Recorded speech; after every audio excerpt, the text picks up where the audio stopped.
From the studios of Farm Journal Broadcast, this is AgDay.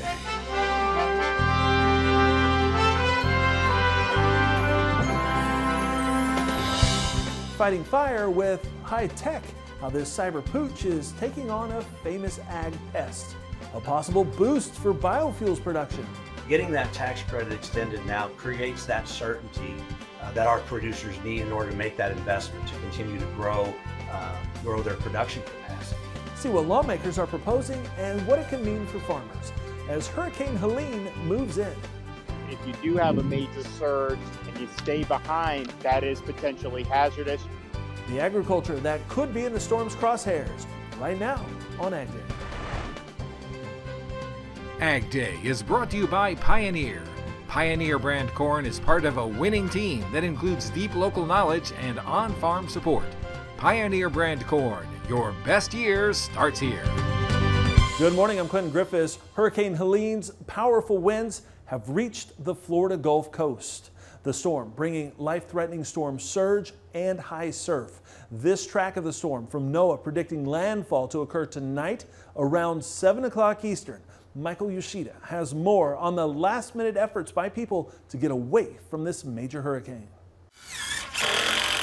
You still have time to make the preparations and put your plan in place today, but that time is running out. And running out fast. Helene is now a hurricane, swirling past Mexico and tracking toward landfall in Florida. And preparing for the worst is a moving target. Conditions may very well, in the wide range of possibilities, be a Cat 1 all the way to a Cat 4. Many areas to the south are already beginning to feel the impact from the storm. Part of that impact is tropical storm force winds and rain, lashing the Keys and southern Florida. In the hours ahead, those conditions will intensify and batter the entire western coastline before an expected landfall in the Big Bend area Thursday evening. Many of our counties, if not all of them, have called for low-lying and manufactured housing evacuations already. A term being used a lot by officials this week. You can hide from the wind, but run from the water. If you do have a major surge and you stay behind, that is potentially hazardous.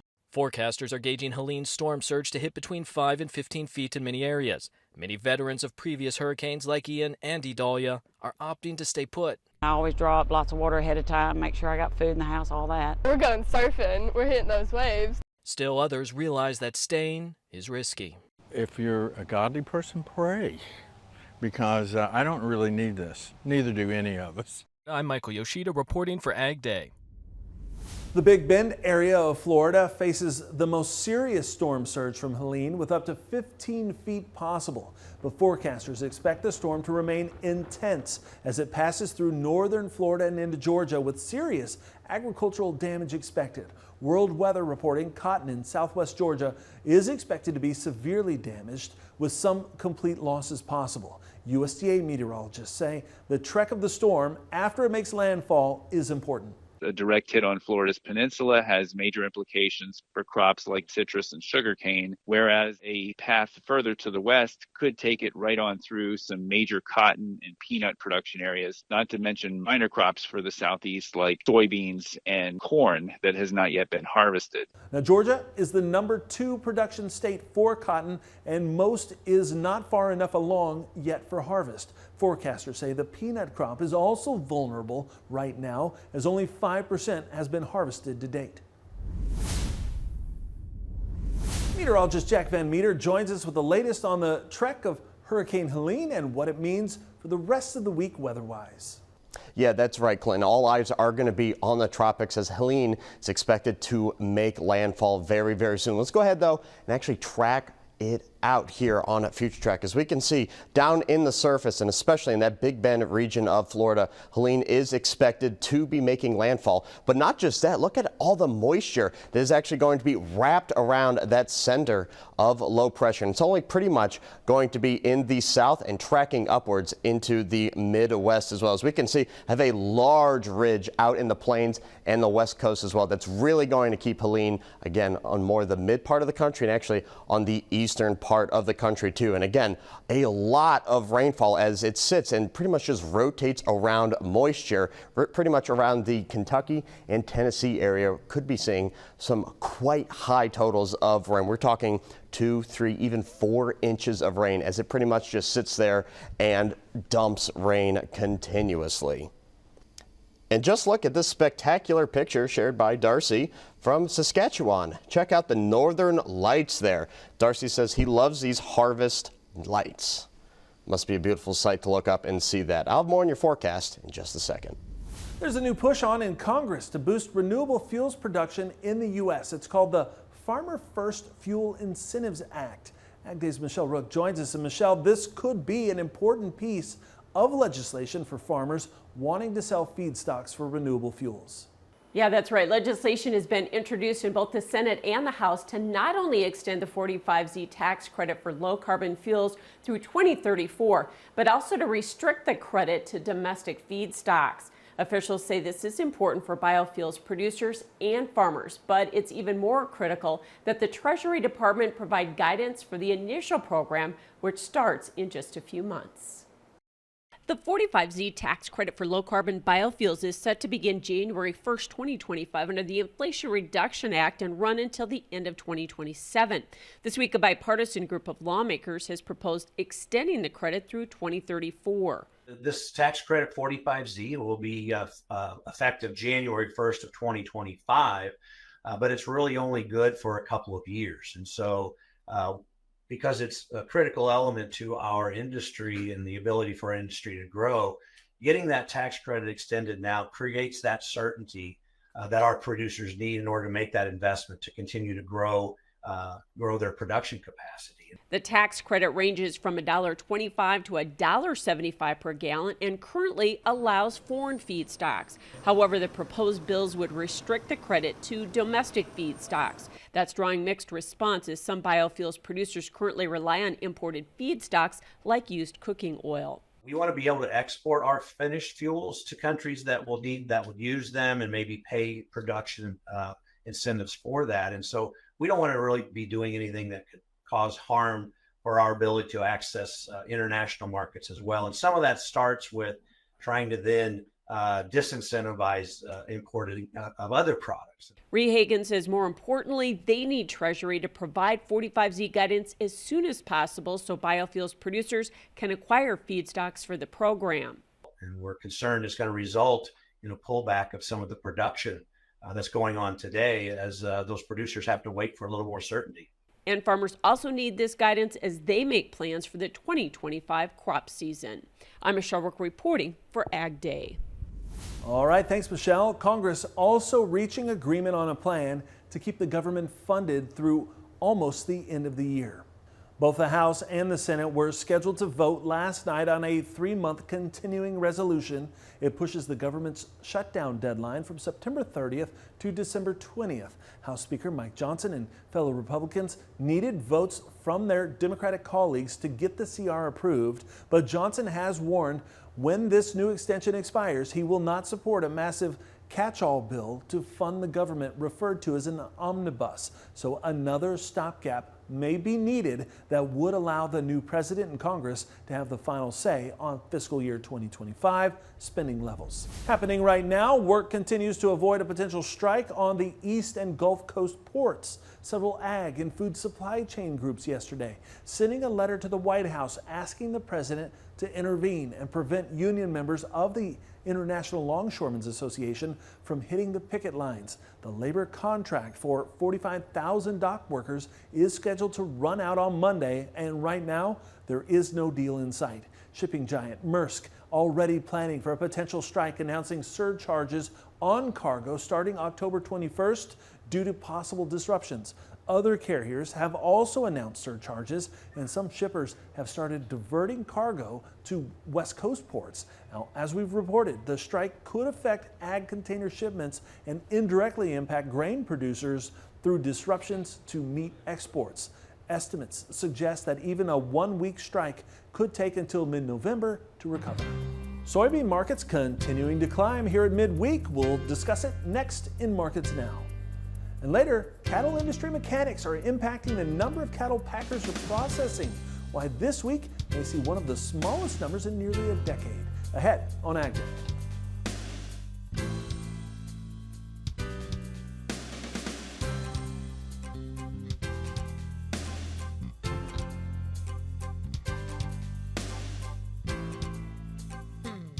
Introducing Unscripted with Tyne Morgan and Clinton Griffiths. Real, raw, and entertaining. A new episode is available every Friday on Farm Journal's YouTube channel or wherever you get your podcasts.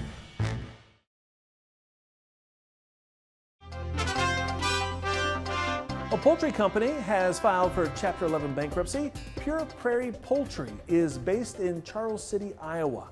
The company filing for bankruptcy in a Minnesota bankruptcy court. It has been in business since 2021. That's when it bought the former Simply Essentials chicken processing plant in Charles City, which had closed back in 2019, and it started operating again in 2022. Court documents show the company owes between $100 million and $500 million while only having up to $100 million in reserve. Pure Prairie delivers chicken products for retail, deli, and food services. It has 138 full-time employees. Grains rebounding midweek with soybeans and wheat leading the way. AgDay's Michelle Rook is back with more in Markets Now. Grains closing higher on Wednesday. Matt Bennett is back with analysis. And Matt, kind of an impressive move in the grains on Wednesday. You started lower, but managed to muscle back pretty resilient. Yeah, absolutely. On Wednesday, the overnight markets look pretty rough again. I mean, beans down double digits, corn was down, easily down. And then, you come down to the day session, all of a sudden, beans continue to grind higher. I mean, you end up with double-digit gains. I mean, a very impressive type of trade. Definitely feels like fun buying to me. It's just kind of a steady flow of purchase orders. Volume's been decent. I still think the funds are exiting short positions. Is that just because it's into the quarter? I mean, do they keep exiting those shorts or not? Yeah, that's the big question. And so I do think end of month, end of quarter, a couple other things come to mind this week. Of course, a lot of folks had rainfall over the last week. I don't think there's a lot of hedge pressure here this week. So I think there's a lot of things at play here that lead me to believe it's not, it's a big crop. So it makes you wonder, why are we rallying? But at the same time, I can kind of get it this week. But if we're doing this again next week, I've got to think there's some things going on or issues at hand that we haven't really considered yet, because this week might make a little more sense with being end of month. Yeah, no doubt. We also got news about China's economic stimulus and maybe them being in, at least buying some beans. Has that been a push as well? Yeah, there's no doubt. We came in here, on Tuesday morning, and you find out that, hey, China's cut their interest rate. They're trying to spur their economy a little bit here. Oh, and by the way, they also bought 7 cargoes of soybeans. And so I don't know, the timing of all those announcements kind of interesting, but regardless, they all happened kind of the same time, and certainly led to a very strong rally as far as soybeans were concerned. Yes, they backed off by the end of the day, but over the course of 2 days, you'd been looking at like 45-cent gains at one time. And so it's a very impressive move, but it's because of the variety of things, but definitely China factors in there. No doubt. Thanks for joining us. Matt Bennett with agmarket.net. We'll have more AgDay coming up.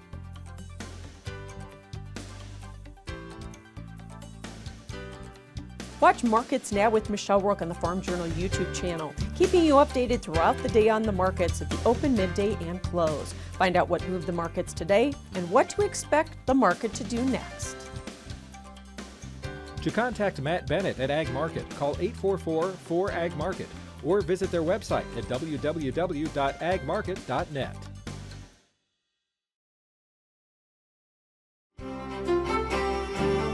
Taking a look at precipitation, of course, over the next 24 hours, we can see going to be getting actually a lot of rain. Why is that? Well, again, tropical system Helene making landfall in Florida and some of the surrounding areas as well. As they put this in motion, we can just see how quickly those rain totals are really going to be ramping up. Take a look at this. My goodness, especially areas of northern Georgia and actually parts of South Carolina too, just getting into Tennessee too, seeing just unbelievable amounts of rainfall due to Helene, but also there's a big stark distance, or I should say contrast, out west.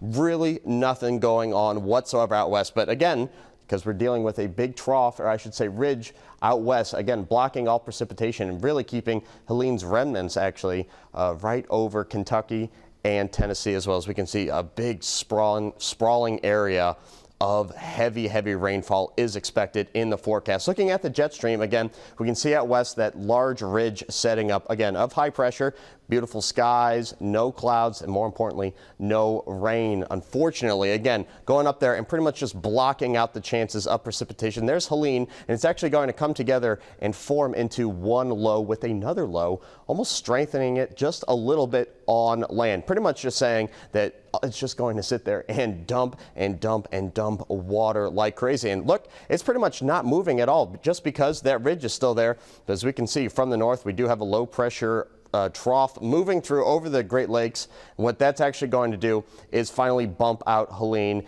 and get it moving out of there. Also going to bring some rain chances, especially for the northern part of the country, including the Great Lakes region and the East Coast. They'll be seeing some rain moving through. Here's that precipitation outlook. Again, very dry out west. Take a look at that. Just unbelievably dry conditions starting to set up there. And then on stark contrast, we can see down in Florida and the East Coast, still going to be dealing with those pretty rainy conditions. Sarasota, Florida, high of 79, low of 63. St. Elmo, Alabama, 84 degrees, low of 64 degrees. And Chandler, Oklahoma, 82 degrees, low of 54 degrees. Up next, why packers this week may process the fewest number of cattle in nearly a decade. We'll have those details next. And later, these invasive pests have a new nemesis. We'll show you how this robotic pooch is pouring the heat to fire ants in the country.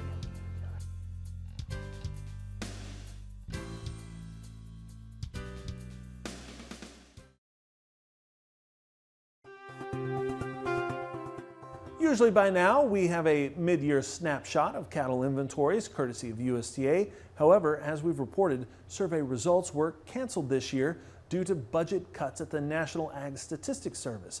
But Cattle Facts has come up with its own estimated inventories. Take a look. These are estimated inventories for all classes of cattle. It estimates beef cow inventories to be 400,000 below last year, or down 1.4%. Beef replacement heifer inventories are likely steady to slightly higher, but remain historically tight, estimated up a narrow 50,000 head from last year. Dairy cow inventories are also estimated to be steady to slightly smaller at 50,000 head lower.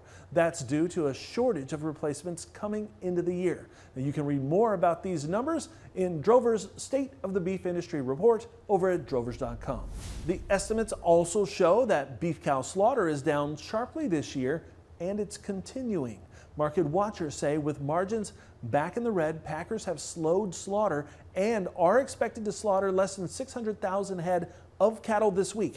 That would be the smallest for the week since 2015. Reduced kills have helped choice beef stabilize after briefly dipping below $300 a week ago, but analysts say that may not be enough to get packers to actively bid for cattle, as their accumulated inventory is likely sufficient given the reduced slaughter runs. Well, they aren't uncommon in southern pastures, fire ants.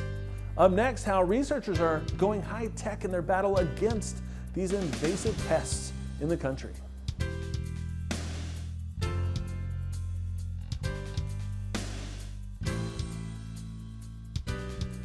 Drover's Report on Ag Day is brought to you by Safeguard. Choose Safeguard when you deworm your cattle to take out resistant parasites like brown stomach worm, Cooperia, Nematodirus, and others. Consult your veterinarian for the diagnosis and treatment of parasitism, then bite back at safeguardworks.com.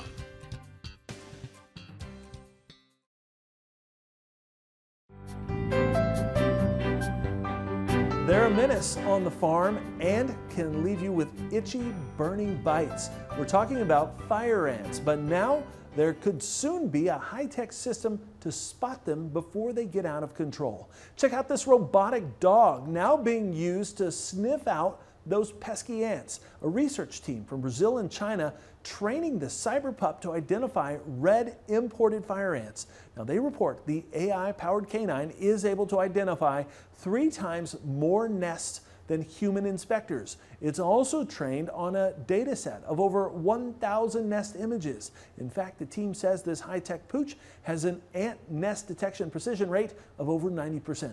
Now, the cyber dog is also able to press a nest with its front paw, and then the nest is disturbed, the ants will rush out, which helps researchers identify active nests from abandoned ones. And the best part, no bites. The ants are responsible for an estimated $6 billion in economic losses to crop yields and farm equipment. And that's all the time we have this morning. From all of us here at AgDay, I'm Clinton Griffiths. Have a great day out in farm country.